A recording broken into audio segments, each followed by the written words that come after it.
I have a complaint about Overpowered, okay? Our logo sucks. We don't even have a logo. We don't really have anything. Right? So, the intro thing was generated with Midjourney, and then some editor animated it. The music is from Nuclear. Yeah, Nuclear made the intro music. And by the way, I'll tell you the very interesting story of how this happened. Tanmay was sitting next to me and I was like, we need some intro music. And Tanmay was just like, let me text Ritviz. No, let me text Nuclear. And he's like, Nuclear, do you have anything that you're not using right now? Can I just use it? And Nuclear sends him a Google Drive. And he's just like, these are all the tracks where I've never touched them in the last 6 months. Take anything you want. And Tanmay was like, ye acha hai. That's it. Like, yeah. It's super cool. Yeah, Nuclear is my Google LLM. Music LLM.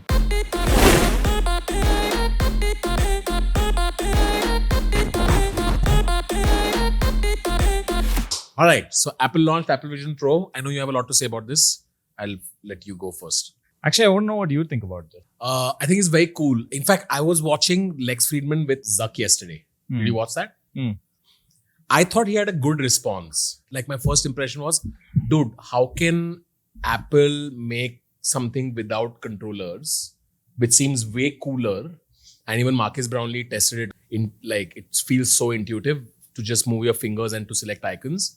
And then on the Lex Friedman podcast, Zuck said that in the new Quest, the next one that they'll do, you can do hands-free. You can already do it on the Quest 2. You can already do it on the Quest 2.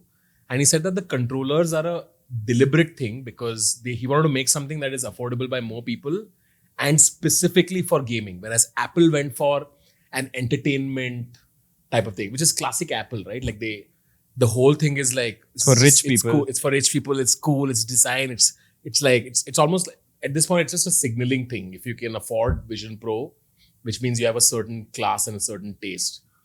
I've tried the Quest Pro. I would buy Vision Pro A because I can afford it. And B, subtle flex. I mean, shut the fuck up. You can also afford it. Why you make it seem like? Yeah, I think it's cool. It's 100% classic Apple. Just hype me up. I'm going to buy it. Yeah. But about the world of AR, I don't know. I think you can still do a lot of cool shit on the Quest and people have built games. Quest is like a gaming thing, right? Yeah. That's already happened. I wonder what new thing people will do on Vision Pro, which I think is your domain. You know more about. See, I haven't tried the Vision Pro, so I'll reserve my actual judgment for when, it comes out. I'm more impressed by the Quest 3, right? Even the Quest 2 now has pass-through mode, where it's all black and white, but you can build AR apps. And I'm sure the Quest 3 will also allow you to build AR apps, right? So I'm talking this as an engineer/builder. I would love to build games for AR headsets, right? I think VR, see, I'll tell you the problem with VR, okay? I don't know if these numbers are correct, but apparently, and Mark Zuckerberg once said this on some podcast, that apparently they've sold as many units as the PlayStation last year. Correct. Right? The problem is retention. People use it 3 times and then it accumulates dust on a shelf, right? So the big problem with AR or VR rather is retention. The question we're all asking is there a device that will make you wear it every day, right? And Mark Zuckerberg's game, and I put out a thread about this, I think a year or 2 years ago, was let's make this possible for work, right? I think work is the use case where you'll use it every day, right? Gaming, there's no killer games yet. Correct. Right? There's no game which I would, be eager to put on the Quest for. One game which I was very eager to put on the Quest for was a game called, it's called Lone Echo, right? I don't know what the name is. I think Lone Echo or something else. Like it's a multiplayer game. I don't remember the name of the game, but you have a disc, you're in 0G, 0 gravity, and you're passing the disc along, and it's a competitive game. I loved the game. And me and my friend used to play it all the time, right? But then we stopped playing after like 2-3 months. Like I'm wondering if it's harder to build retention with games. Social probably has a higher chance of retaining a user, or entertainment probably has a higher chance of retaining a user. Like from my learnings, games should have the highest retention, right? Even on mobile apps, the games have the best retention. They might not make money, but they'll have the best retention. But Mark Zuckerberg tried the entire Quest for Office thing. I'll tell you how, okay? So one day they shipped an update where you can map a real keyboard into virtual space. You can have the multi-screen setup in virtual space. You can designate a couch, you'll draw a boundary around it, and then you can now sit on the couch. You'll have a couch in virtual space. So what I'm saying is they tried all of this. It just seems like nobody picked it up. Like nobody started using it on a daily basis. I don't think it's a function of the visual clarity of the Quest 2. It's fine. I have a friend joining us. Yeah. I don't think it's a question of the visual clarity of the Quest 2. I think it's more like the battery life. Like I'll tell you my biggest gripe. Okay. I'm just telling you this as a consumer. I hate the fact that every 2 hours I have to charge it. And eventually I just realized, dude, it's far easier to just keep it, slotted in. So I think the battery life is the biggest challenge. And I don't think the Apple headset solves it either, because in all the videos there's like that. You have to carry around. There's that thing, and now you're carrying a battery pack. But do you think if you watch a movie in the Vision Pro and it's I think the novelty wears off. You think so? I haven't tried the Vision Pro, but in the Quest, like I've watched 1 or 2 movies and then the novelty wears off. Even the Nvidia Air, right? We have the AR glasses. The novelty just wears off after a while. And my worry with this is the novelty going to wear off? In terms of what I'm building, I've thought of 3-4 things to build, right? Because it's all, you either use Unity or Unreal Engine. Unity is what they're going with because Epic and Apple went with they had some fight earlier, right? The lawsuit. So we'll still build, but I would bet on building simple games. Like I'd build an equivalent of Catan. I'd build an equivalent of chess in AR, right? Because in VR, I think there are already players who played this. Maybe poker. That's what I'd do. Now, the question with the Quest is 2-hour battery life. It's not sustainable for work. But I would be happy to be proven wrong. One more thing I want to say about AR, VR and AI, right? Like it's almost like people who are non-technical seem to think they're 3 different things. They are technically 3 different things if you want to put hard categorization on it. But at the end of the day, it's an engineer who's like, I'm going to build software for this platform, or I'm going to build software like this, right? Obviously, a lot of nuances in how you build, but lots of similarities, right? Both run on GPU. I'm sure a lot of games, my dream is one day games are going to be streamed. And the Nvidia CEO is like, one day games are going to be, rendered. Instead of being rendered, they're going to be generated, right? So I think you will find some intersection of AI and AR at some point. For now, the simple ideas I can think of is just sitting in AR and there's a therapist in front of you, right? I thought of this cool idea. I'm sure other people have thought of it too. But then when you actually start using the AI here, right? Like maybe you're building it on top of ChatGPT or the OpenAI GPT API, you realize the latency is too much. It takes 3 seconds. You say something and it takes 3 seconds to respond. You'll lose. If I had to ask you, saying in the race for mindshare, conquesting the metaverse, yeah, Apple has just entered the race. Quest and Meta has had a bit of a head start. Who do you think will win, and why do you think that'll happen? I think it might be the Quest. Why do you think so? It's just got more adoption right now. Like at $3,500, adoption is going to be low, right? It's going to be set for a few rich people, 50 years old, don't have time to play games. I mean, that's what Bombers said, that this is the most expensive phone in the world without a keyboard. Yeah. I mean, that's why they're calling it Vision Pro. I'm pretty sure an Apple Vision Mini is going to come out that's cheaper. That's like $1,000. So I don't know. Like, I don't want to... Sorry, coming back to why do you think the Quest will win? I think the Quest will win because it already has adoption. I think it's a function of the best game. I think someone's going to build a World of Warcraft, MMORPG, or like a Dota or a League of Legends. People have tried the Counter-Strike thing. There are lots of games. There's Contractors, Pavlov and stuff. They're just not good. Right? So I feel it's the function of the best game. And I think I want to see how AR plays out. I've seen a lot of how VR has played out. It's just a story of low retention. People use it 3 weeks stop. I want to see how AR plays out. Okay, you haven't tried the Vision Pro yet. What are 3 things that you're excited to see in the Vision Pro, and why is it exciting? Just from the video. Some people who have tried the Vision Pro, like the Oculus CEO, especially the ex-Oculus CEO, Palmer Luckey, right? He's like, this is the best headset ever. He wrote a tweet on it. Correct. So a person who's worked in VR for so long, built the Oculus and the series of headsets after that, saying such good things about Apple or the new headset means a lot.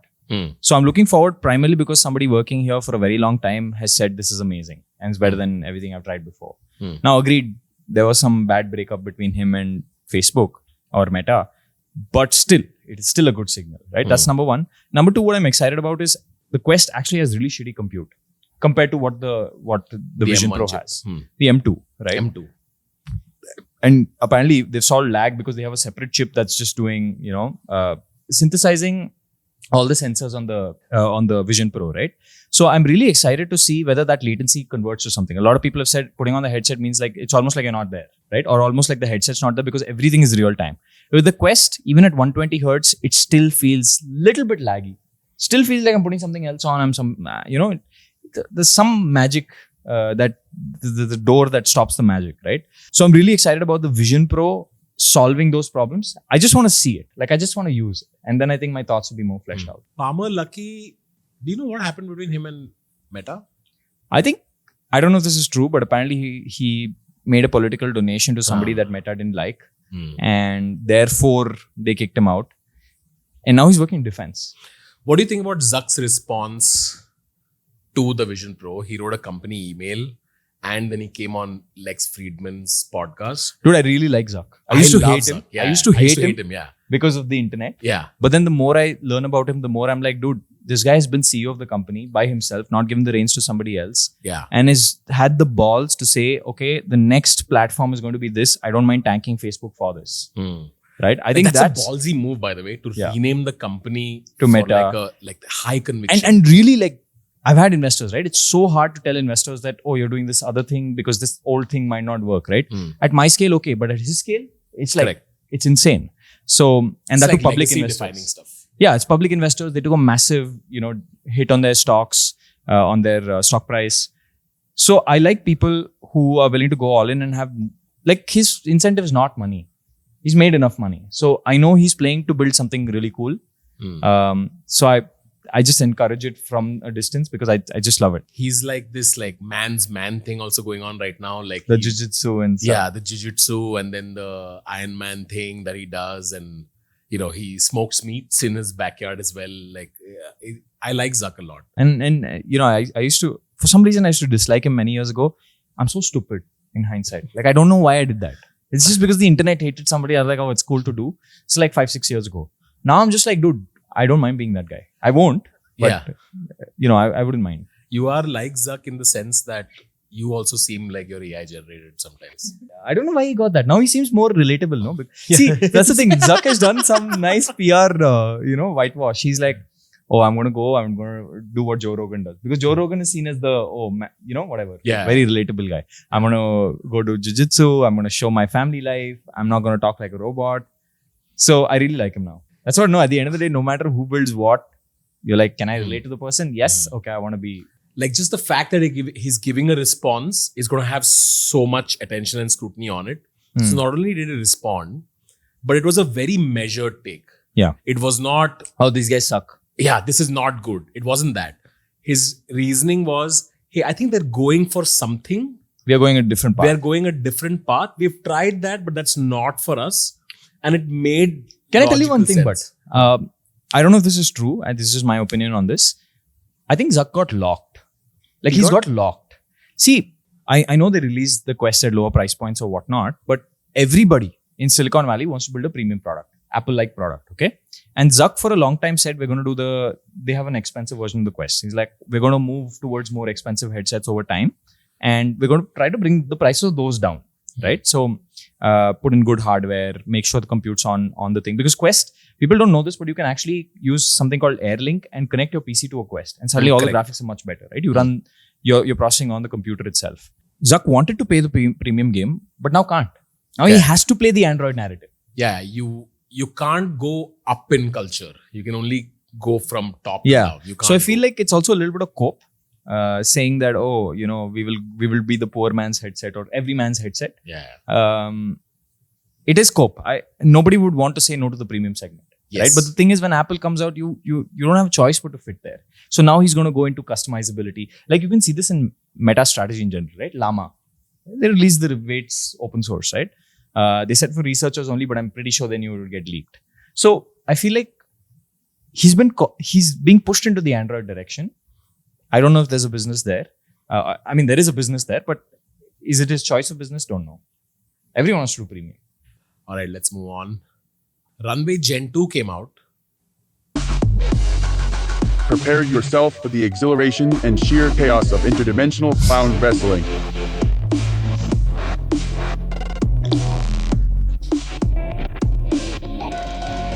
These clowns, handpicked from the twisted corners of reality and visceral vibrancy that only the weirdest dimensions can conjure. The thing with text to video is text to image has gotten so good that the expectation on text to video is so high But it's harder to do. I'll tell you why it's harder to do, right? Technically. So let's say you run Stable Diffusion, you have a nice model on it or Midjourney or whatever. You're able to generate an image. Good. But the problem is generating one image and generating like a video is a bunch of frames. Correct. Let's say 25 frames a second, right?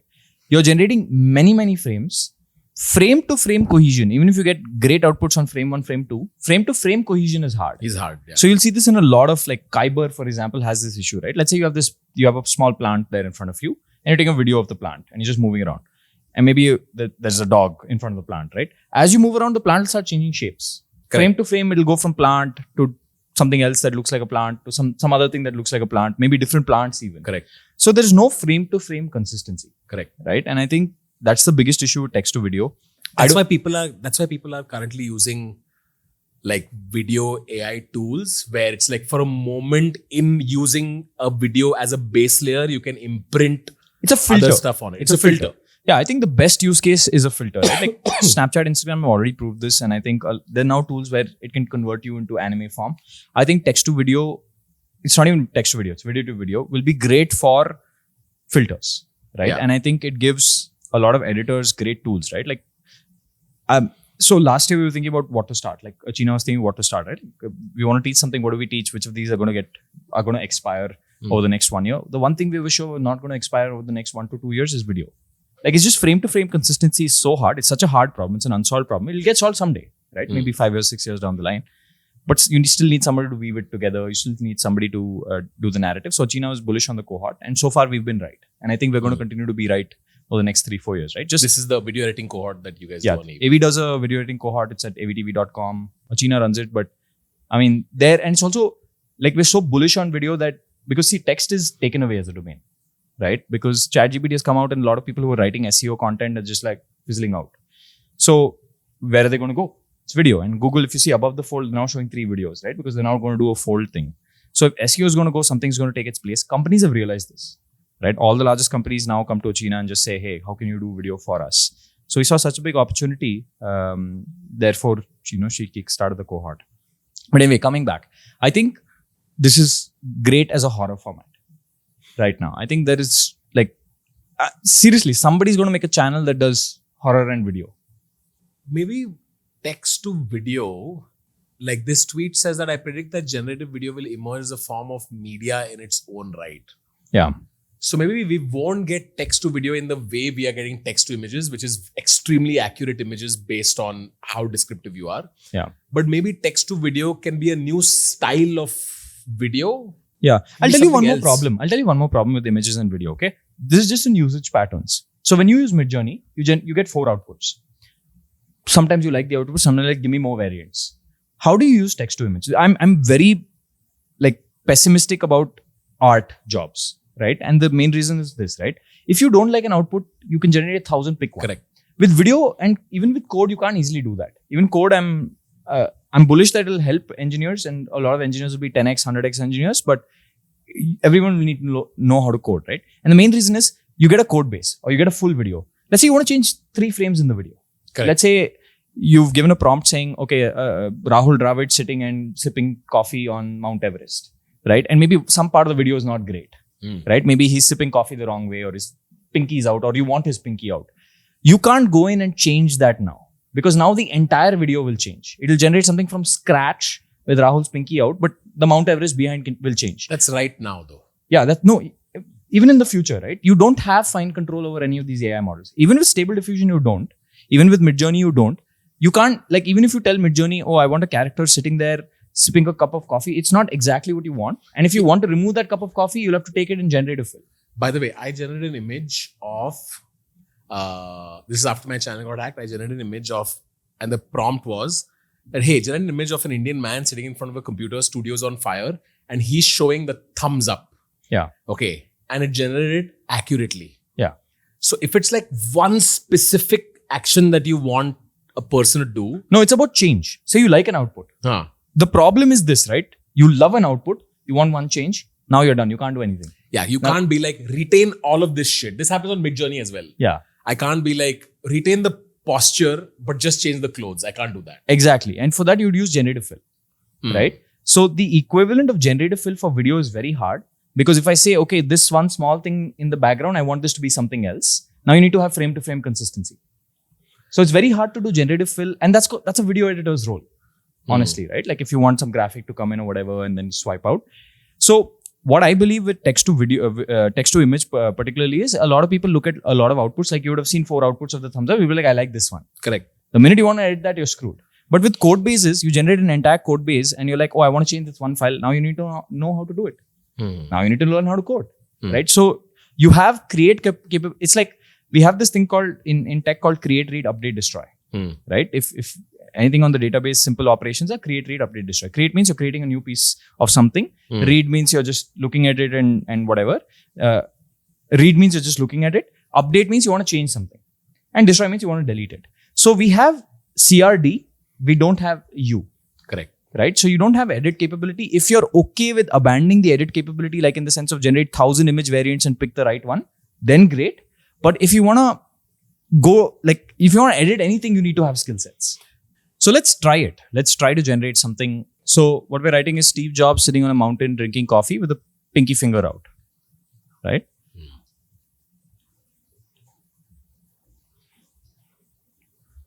You know where I think text to video will be very useful in few years? Stock footage. Like if you don't care about the exact fidelity and you're just like, oh, I'm saying something about Egypt, just show people in Egypt walking. Yes. It is great. Almost like B-roll. B-roll. It's great for B-roll because there you can see 4 generations and be like, I like this one. The minute you want edit capability, you're like, I want this specific thing changed. You have no control. You have no fidelity. So you can create a lot of like montage shots and or video with like where you want, it's like a hype video and you want text on top of just something in the background. Narration video. Almost like ambience. Yeah, I was speaking to an ML founder, right? Another one who works in text to video, but for faces. And he was like, our model has everything. But if you want to like, in the middle of the video, you want the character to turn to the left or right, you can't do that. Sorry. Okay. Oh, it generated something.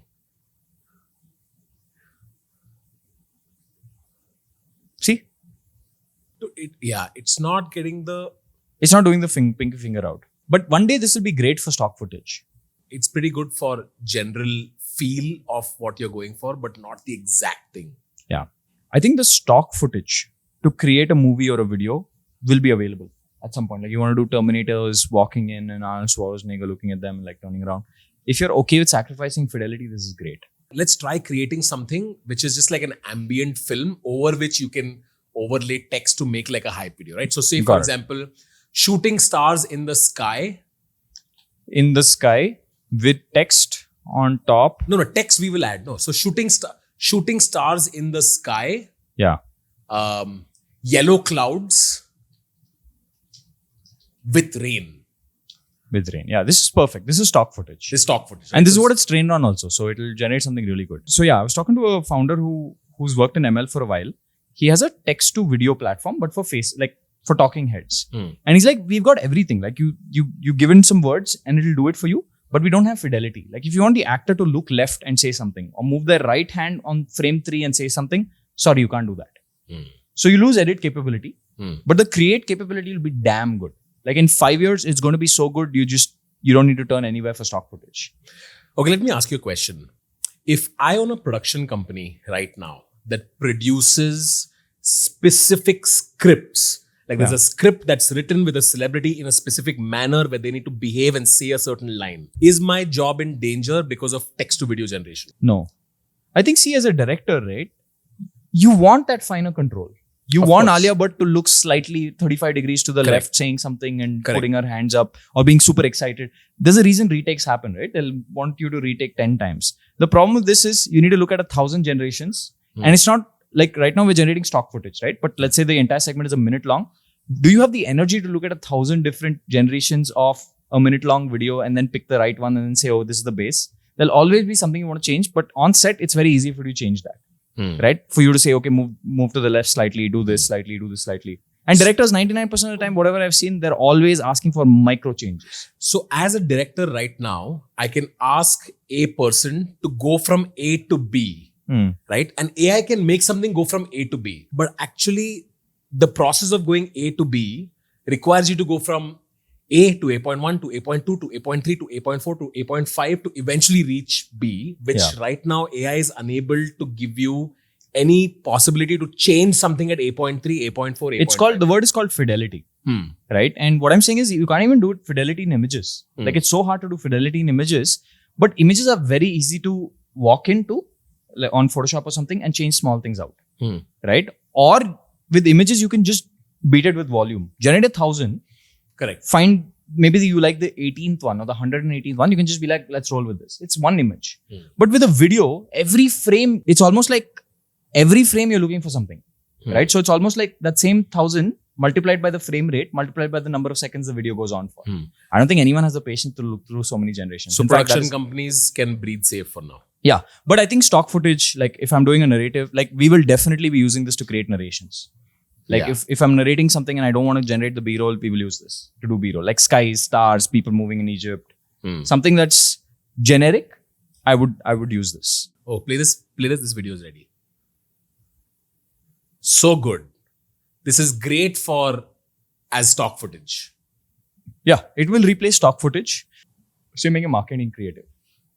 You want some stock footage type, stock image type thing in the back. Then you'll have a super. Then you'll have maybe some shadows and stuff, right? It is possible for you to compose it. But the minute you want to do that in video, you have to do it for every frame. Technically, you're video editing at this point, right? But in the near term, the process of creating something granular or finer in video, that process can be made a lot easier. Yes. For example, if you want someone to change their language, if you want them to lip sync to a certain thing, if you want to change just an expression. There'll be a bunch of tools that will come out that will make your life easier. Like an editor will probably spend 1/10 of his time on a video that he used to spend whatever. So right now AI can make macro changes to a video. Everything, no, it's not just video. It's video, code bases, images. You can generate macro changes. And very micro changes. Yeah. But you can't stitch the two right now. Yeah. Like that's the hard part. That's the hard part. That's the part that requires intuition and cognition and But what we found is it's also a function of user behavior, right? Users are okay with images. If they generate 1,000 images, they'll be like, I like this 118th one. Let's roll with this. They are not okay with code because if you do that with code, things will break. So Tanmay and I built a tool called AutoCode. You can go check it out at AutoCode. I didn't build it. Whatever, right? So it's part of the same things, but we built something called autocodepro.com where you can actually generate code, but we see the same issue. Like there are 1,000 code generations a day on AutoCode Pro right now. Same issue, right? People generate the code base, they love it. Now they're like, okay, this task manager they've generated a task manager, let's say. They're like, ye checkbox mujhe change karna hai. Gone case. Now you need to learn how to code. So you can create scaffolding even in video, but not the finer details. Essentially. Right? Because the minute you want to do the finer, you can. It's the same in images, but with images, people are okay with just generating 1,000 variants and just be like, I'll roll with this without edit. Right? So it's more user behavior. It has nothing to do with AI. They all have the same limitations. It's user behavior. So there are some parallels between AI and what it's doing in images and AI what it's doing in video. Yeah. In images, you can create micro changes to something. For example, I can create Virat Kohli's face. I can replicate it on anybody. In video, I can change Virat Kohli's lips and change it from one language to another language. Yeah, because it's been trained on that function. So technically, your face swapper in Midjourney is a separate tool from Midjourney, by the way. Correct. So inside face on Midjourney, and you can do that with video also. That let's say you generate a half decent face, I can swap to the real face. Correct. Right across the entire video. Think of it as a separate AI tool. So what will happen is you'll generate stock footage. Now you have like these 10 AI tools in front of you. One for face swapping, one for something else. And that's what Runway is also doing, by the way. They've got a bunch of tools. Track this character out, track this character in. Wonder Dynamics, okay, replace this with a different character. So it's almost like you have a toolkit and you're working with it. Same thing with images. You have a toolkit. Inside face, generative fill, they're all toolkit. Like Stable Diffusion, Stable Diffusion on locally has a UI called, has a tool called Automatic 1111, which is basically a UI for Stable Diffusion, plus it's packed with a bunch of extensions and stuff. They've got like 30-40 extensions. So you want to now generate text, you want to do depth map for text, you can do that. Separately, you want to upscale the image, you can do that. If you want to restore faces, you can use something called Code Former. So there are a bunch of different tools in one package. So I feel like the big threat is to Premiere Pro or After Effects, right? Where they will have to incorporate all of these as like 10 different AI tools, which is what Runway is doing and which is what Photoshop did with generative fill. They're like, ye tool hai hamare workflow ke andar. So I feel like they'll be great tools. And the only thing is from a user behavior perspective, people are okay, even with text. People are okay with taking one output of ChatGPT and be like, I will edit this one word out. Maybe you're writing a Dear Rahul email and you don't like one word. You can just write it off. So on the curve, we're at the part where AI is able to generate macro structures for text, video, and images For content. And very specific micro changes for text, video, and images. But when you look at the whole thing cohesively, something still feels off. It feels off in text.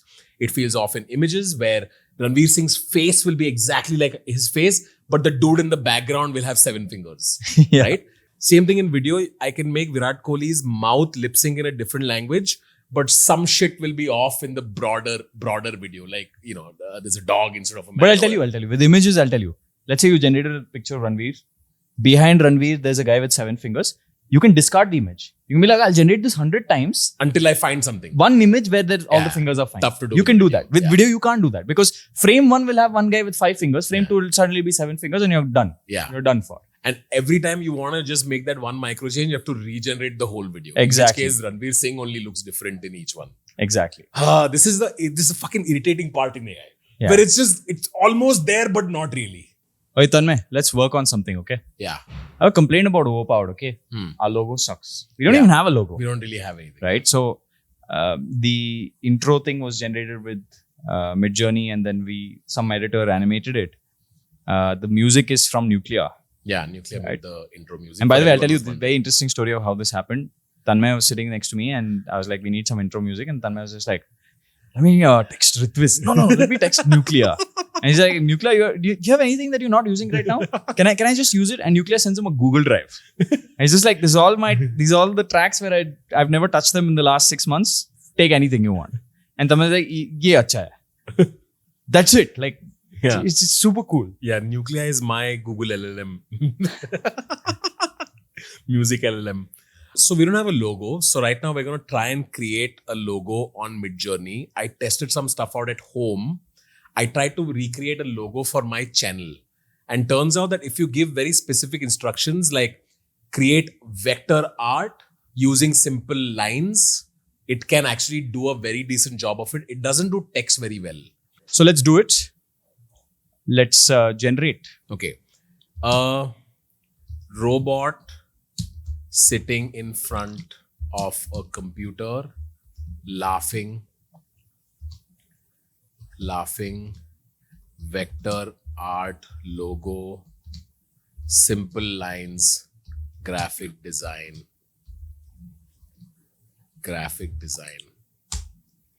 Let's do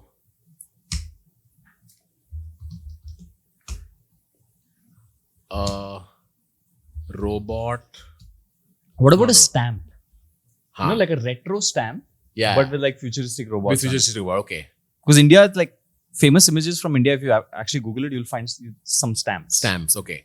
A stamp, a retro stamp style, a retro stamp of a robot in India. Let's just do this.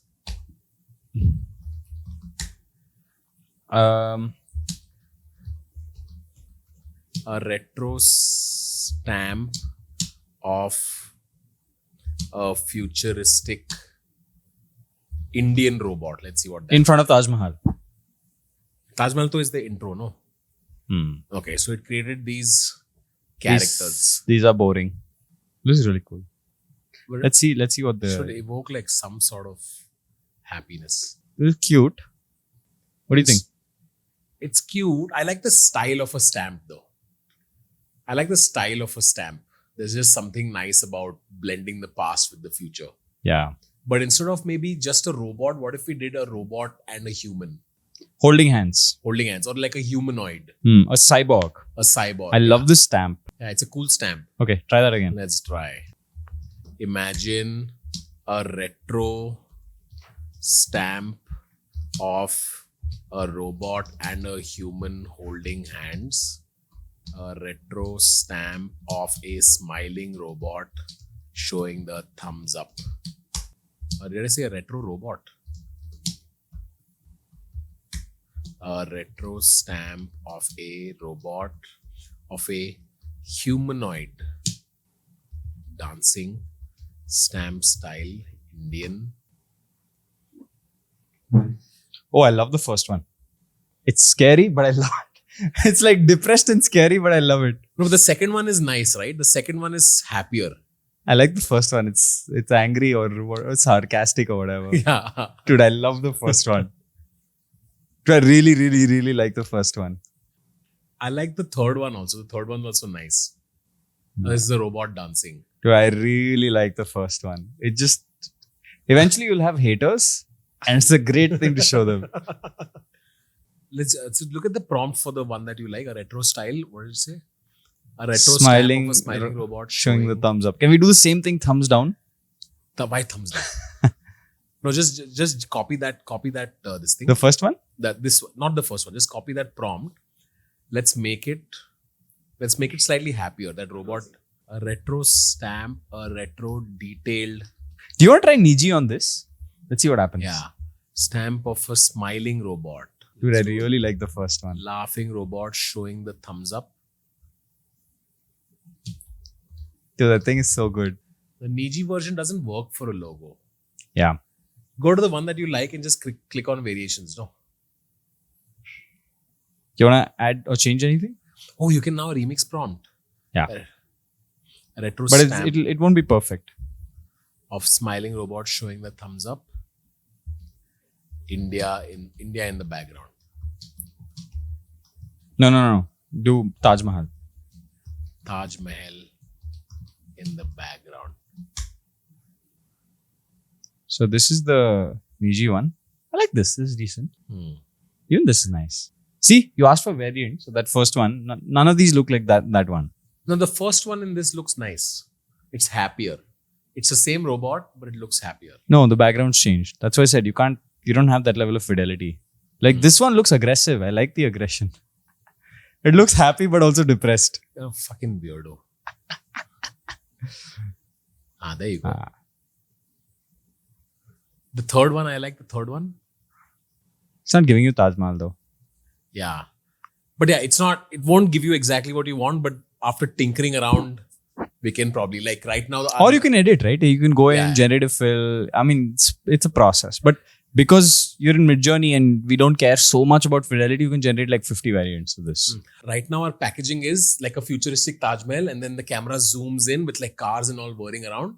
Then it can zoom in, and it can, at the end of it, there can just be a robot that's doing this, and it says overpowered comes behind the robot or above the robot. That's what we can do. But I really like this robot. There's something perfect about it. Let me just generate variants without remixing any prompts. You don't like this robot? So nice. Is aggressive for no reason. The fourth one here is also aggressive. Yeah, it's evil, bro. The fourth one. Terminator. What if we change? Just do a variant of the first one. Let's put the word cute. Maybe it'll change something. You know what you should do? You should just say minimalistic logo, dribble. Minimalistic logo, dribble. Now type whatever you want. AI robot with a thought bubble. This one is nice, no? Yeah, that one's cool. Let's save that. Just scale it up and see. That one's very nice. By the way, this is a great example for those watching of how customers, end users end up using this. We wanted something else. We got this. We're like, this is also nice. Let's roll with this. And this is a common occurrence both in images as well as with text. Yeah. With code, it's not like this for some reason. And same with video, right? It's like you want specific control. This is your minimalistic robot. Minimalistic. No, nothing. Not our style. I like this. I like this a lot. Yeah. You should I just like put this a lot. overpowered below this, and I think this is nice. This is cool. It's got 6 fingers. Oh, fuck. But that's okay. I think we should keep the 6th finger. Yeah, just as an homage to The early times. days of AI. Yeah, the early days of AI. 6-fingered robot is kind of symbolic actually Yeah. of early days of AI. Anyway, this was our attempt at trying to make something. You guys should try making a logo for whatever business or initiative that you guys are up to. Or if you want to make something for Overpowered, we're going to play the intro, but the intro will end with zooming into the Taj Mahal with nothing but blank at the end of it. You guys can fill in, create a new logo, animate it, whatever you want. Just go crazy. And if someone makes something really cool, we'll probably just adopt it and you'll get paid for it. Sorry for the random interjection in the middle of the episode. Way more of you watch our episodes than the number of you who have subscribed. Just subscribe. And we will give you a gift. I promise you. If you subscribe, you'll get a digital gift. Sure. But just subscribe. We'll show up in a timeline once in a while. Keep up with the world of AI with us. Back to the episode. I read that Midjourney has had an update maybe a month ago where they now do product shots really well. Okay. So product shot of coffee packets, minimalistic black logo. Let's do coffee. So brown coffee packets, minimalistic black logo of a company called Roast House Coffee. So check this out. Okay, it's done product shots of this coffee brand. This gives you such a killer idea of what your brand will look and feel like when it's on a product. So great mood board. Great mood board, and you can do this for other stuff also. Product shots of stationery for a brand called Cutify Stationery. Mascot is a small But baby. you want to give like the rough colors, right? Cutify Stationery, colorful, on a table, studio lighting. Check out these images. Dude, this looks professional as heck. You can put this on a website almost immediately. With some minor editing, you can put your logo in and you can create a website in no time. Yeah. And you can literally do variations of the second image. Try variations of the second image. It'll probably give you similar, but on like a different table. You know, this is interesting. Now, when you click on variations, you get to change something in the prompt. But it's not that good. Like it won't give you exactly what you want. You're better off regenerating a new image because the base image influence is too strong. By the way, there's something called chaos in Midjourney. Just do the same thing. Same thing. Okay. In the ending, type --C 75. Brown color, brand name. Now --C --C. space 75. What does this do? Between every generation, it increases the randomness of the next generation. Okay. So it gives you more varied outputs and you're able to pick from one of those outputs. But since we are not optimizing for perfection with this, generate 1,000 or 100, pick one. Be like, I'll roll with this. That's what most people end up doing. Like, I really like this, but you know what? This output's also decent. I'll roll with this. Consumer behavior here is different. This is chaos, high chaos. Oh, this is high chaos. Okay. Yeah. So it's more variable Yeah. in its generations. Yes. This one's really nice. Yeah, that one's really nice. Dude, this is damn good. Yeah. Holy shit, that's so good. I love the colors on this. Yeah. I'd buy the fuck out of it. So Midjourney combined with Photoshop now is deadly. Like you can output way quicker. Like if I was a client and I was briefing any designer or packaging person, I would just spend like an hour on Midjourney. It just makes my idea so clear. It's going to save everyone time. Yeah. Like the designer knows exactly what you want and they just need to make minor tinkering, which also means that They're spending less time. They're spending less time. Probably also effort going into finalizing the design is a lot lower. So do you think that results in lower pay? Yeah. But higher volume.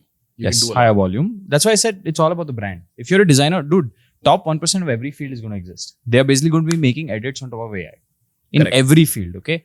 The thing is, if you have a big brand name, you're probably getting lower pay, but you have 1,000 clients. Correct. And it is possible for you to get 1,000 clients, right? That's what tech companies work on. The fact that they're working with a lot of clients at the same time. So if you were a designer, would you tell your clients to get Midjourney so their briefs to you becomes more clear? They have a better idea of what they like before they come to you. This is an incentive alignment problem. Hmm. Like you don't have the incentive to show the clients Midjourney. In fact, I've received some DMs saying, why are you doing Overpowered? Why are you revealing the secrets to other people? But come on, it's not going to stay a secret for much longer, right? I would say move to a task where it's just clients will need to edit, will absolutely need to edit, and the edit takes time. I would say pivot to a job like that. Don't do thumbnail art, okay? Don't do static one-shot images. Midjourney, one more place Midjourney struggles with is image-to-image consistency. Again, same thing, right? So if a client says, and we've tried this before, we're making a game with Midjourney, like we need these 5 different screens, right? All the screens will be different. Even if you feed the first screen as a reference to the second screen, it just looks different. So we have to generate, like in some cases, like 2,000, 3,000 variants and be like, this is the perfect one. Because we obviously don't have the skill to go into the image or make a brand new image and be like, this has to be consistent with the last one. Because Midjourney produces such great outputs, you can't match with the next screen. Let's say the lobby screen will not match the home screen or whatever, right? So given everything that Midjourney can now do, Midjourney can do super sexy photographs. Midjourney can now do super sexy illustrations. Midjourney can now do logos. Midjourney can now do all kinds of graphic design. So if you're a graphic designer, photographer, and illustrator, what is a way in which you can make more revenue? Let's come to the revenue piece in a bit. I'll tell you the simple algorithm, okay? It's not fully fleshed out. I've been thinking about this for a while, but it's not fully fleshed out. Think of what requires full brand kits, because frame to frame consistency matters. You can't have a brand where 5 different things look, they're all cool, but they don't match each other. Those pieces are where you can win. Because your first seed will be generated by Midjourney, let's say one of those images, and then you build the rest of the brand around that one image. That is why thumbnail artists are a little bit shaky, because you're doing one image and you're done. There's no need for one thumbnail to match another thumbnail. You see anyone's YouTube channel, all their thumbnails look different, right? And image to image is decent there. The minute you have to do an entire brand kit for a company, landing page, this, that, whatever, booklet, and all of them have to match, unless they're all matching in the sense that you have one image and you're just sticking on top of the booklet. Let's say the booklet has to match the entire theme of the other stuff. Then I think you have a good competitive. So check this image out, okay? This is for a packaging of a coffee company. Like, I'll show you this problem in real time, okay? Let me upscale the third one, okay? We really like the third one. We really like this output. I'm just going to show you the problem live because this is an opportunity for you. And if you listen carefully, there is an easy way you can actually make a lot of money doing just design, okay? You have this image. Now I'll show you the problem, okay? I'm going to copy this image. You can do right click, copy link, do /imagine, paste it, okay? Now you have this as a reference image. Press space. Now say you want this, but you want a landing page of this. Or coffee table book. Coffee table book. Turn this into a coffee table book studio. Book. Did I say book? Book. No, it's fine. Studio lighting on top of a coffee table. And I call this nuance, right? When you played with these tools for a long enough time, you figure out where the opportunity is. Which is why everyone should play with AI. There are gaps, and those gaps are where the money will be made. Okay. Now, let's watch this. I'm going to open this in a new tab. I'm going to open this in a new tab. Okay. Does it match? Not entirely, no. This is what I mean. Frame to frame consistency is poor. So the question you have to ask yourself is, how do I get deals that require me to build the entire brand kit? Because see, some people, lazy people will just like crop this out and then just stick it on a book. That's also possible, right? If you take a front shot of this. But most people want frame to frame consistency. And this is why video struggles. This is why we chose video editing as a field, right? Because it's just, every frame is going to look different. So if I were to sum it up, if I was a designer, I would use Midjourney to truly identify what the client likes. And then my skills will be needed to turn it into a consistent brand across X number of images. So easy way to do it, right? Easy algorithm, like I said. Find any sort of design work that doesn't require to just generate one image. Because there you will have competition, right? Which is Midjourney. And if I was a client, I would not waste a designer's time by giving vague briefs, which is what a lot of work is right now. The client will send you this. The client will be like, ye le, ab bana. इसके जैसा मेरे को options दे. Landing page दे, ये दे, वो दे. Yeah. Coffee table book दे, ad creatives दे, ये वो, whatever. Yeah. So Midjourney can actually help you just do a lot more work in the same amount of time. And your inspiration mood board, like it helps you and the client agree on what style to zone, go for. Yeah. Avoid one-offs, right? Avoid thumbnail art. Avoid marketing creatives where the client only wants one creative. A lot of times that happens. Huh? They only want one creative. Avoid anything that's a one-off. So yeah, if you're a designer watching this, it's time to go full stack. See, that's the thing, no? Design, eventually people move into, oh, I'm doing the entire brand for the company. Now, I will measure my words here because there's something called Style Drop, okay, which just released, paper released, I don't know if the code base is released, which allows you to do frame-to-frame design consistency, right? But I've never tried it. I don't know what the outcome is like. And either way, I think after the first image is generated, you will still need to put a lot of effort in making the other images match. So time to go full stack. Yeah. Be a brand manager or a brand designer. So there was a video that I saw of someone on Instagram talking about how they can turn themselves into a 3D character and make them talk. Yeah. So it still looks a little bit fake because the head, it's not just earlier we could just make the face move. Now, like the entire head moves a little bit. There's some, variance in the movement. So let's show you an output. Let's take this image of mine. Okay. Let's run it through DID and let's run the process. And here is the output. Hey guys, my name is Varun, and I was gifted a computer at the age of 7, which led me to playing a lot of video games, which then led me to suffer in my exams. What do you think? I think this is super interesting. It's cute. It's a toy right now. But eventually, as this gets better, you'll be able to create different avatars of yourself. Do you want to see it get better? How? Watch this. समय पहले artificial intelligence इतनी तेजी से बढ़ गया कि उसके बारे में कोई सोचता नहीं था.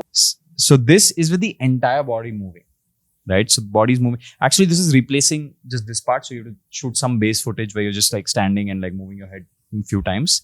And now I can record anything. So I don't like creating content. I think it's a pain in the ass. Thanks. And I think having this avatar of me create content instead of me is a big time saver for me. So this is interesting and people will use it for a lot of cute things in the beginning, which is you'll be able to style yourself in different visual styles. Right now, this is 3D art. Tomorrow, you can make yourself in an anime style animated video. Yeah. You can do it in different styles. And eventually, it'll port to you can put yourself as a 3D render in a video game and truly play as yourself in FIFA, in GTA. Anyone will be able to output themselves and put them in a proper simulated environment. Absolutely. You know what I'm worried about?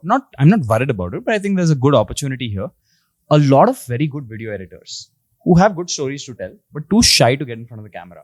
There's a big bunch of people who are like this. You make them all powerful right now. Correct. Right? Because now they're good at the introvert stuff, which is staying on the back end, doing some research, figuring out what to make a video on, editing that video, good graphics, etc. And now they've always done it as a service for other content creators. But if you're able to put yourself with the crazy personality and whatnot, then you do it. Yeah, this is confidence as a service. Confidence as a service. Yes. Right? And also you don't need studio. You don't need the setup. You don't it's just straight text or script to video. Which is why don't use ChatGPT to make these videos. Internet is going to be flooded with them now. Find your unique insight. Find where you have the depth. That's, I think, where the opportunity is going to be. All right. Nvidia stock reaches 1 trillion market cap. Do you think Nvidia can get larger than $1 trillion? Yeah. If we think on the curve, we are at the early stages, then yeah, I think Nvidia is positioned to be one of the top companies along with the big four, right? Like people are making tweets about how the N in FANG is now Nvidia and not Netflix. Yeah, Netflix is struggling. What does Nvidia have that AMD doesn't have? A lot of things. I think Nvidia has better tech. The GPUs are better. Also, at least for tasks like machine learning, there's something called CUDA, which is great with Nvidia. And I've never even explored the AMD version. I know somebody was planning to make an Nvidia competitor or allow machine learning on AMD cards, make it as simple as it's not simple, but make it as easy as what we do on the Nvidia side. He gave up after 3 days. Really? Yeah. There's a tweet. He gave up after 3 days. Okay. So he's just like, I hate AMD, close all my issues, bye. So, no, I don't think AMD is a good competitor. That's what I said, right? I invest in what I use. I don't use AMD. I've tried. And I used to be the kind of person that Nvidia's mainstream, let me use AMD, not mainstream. I'll be the guy with the alternate, whatever. It sucks. So things go mainstream for a reason, I guess. right? Now, 1 trillion I think has a lot of zeros.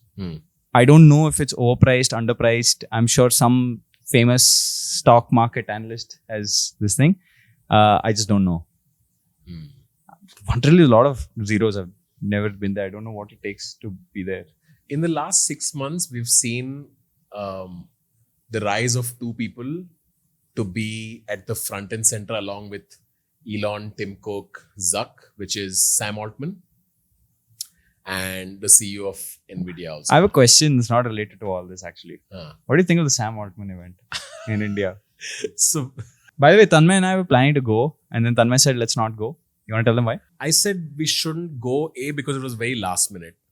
B, I knew that if we went to the event, we won't really get any sort of one-on-one time with Sam. I just told you that it'll probably be like 30 seconds and we'll get to take a selfie. And I don't want to be that guy who just takes a selfie.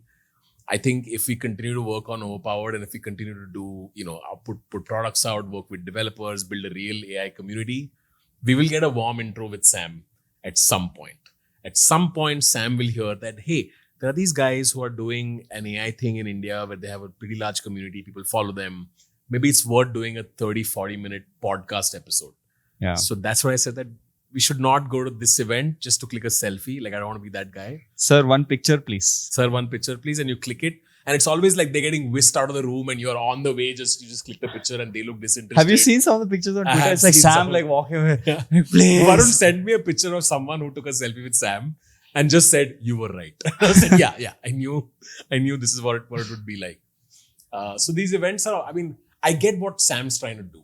Yeah, he came for the Prime Minister. I think that one picture with Sam and Modi will travel far wider than anything else he did.